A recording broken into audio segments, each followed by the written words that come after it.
In today's video, I'm going to teach you how to delete a custom emoji in Slack. By the end, you'll know exactly where to go and what to click so you can clean up old or unused emojis in just a few moments. Before we begin, make sure you're in the correct Slack workspace and that you have the right permissions to manage emojis. Typically, only workspace owners, admins, or users with permission to manage custom emoji will see the options we're about to use. If you don't see them, it's likely a permissions thing, not a mistake on your part.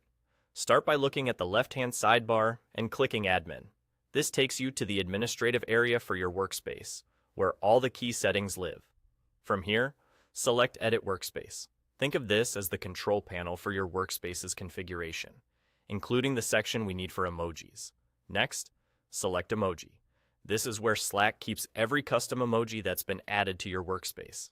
When this page opens, you'll see a list of custom emojis. Each entry typically shows the emoji image and its name, so you can confirm you're looking at the right one. If your list is long, take a moment to scroll carefully and match the image with its name to avoid removing the wrong one. It's a good idea to double check, especially for emojis that might look similar or have similar names. Once you've found the custom emoji you want to remove, click the X icon next to it. This is the remove control. When you click it, Slack may ask you to confirm the deletion. If that prompt appears, go ahead and confirm.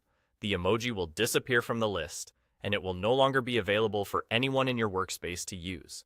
Changes take effect right away, so any message where someone tries to use that emoji will no longer display it as a custom graphic. And there you go. That's the entire process from start to finish. Open the admin area on the left bar, select Edit Workspace, choose Emoji, find the emoji you want to remove, and click the X to delete it.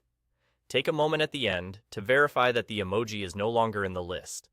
If you're managing a lot of emojis, it can help to do this periodically to keep your workspace tidy and make it easier for teammates to find the ones they actually use. That's all. Quick, simple, and effective.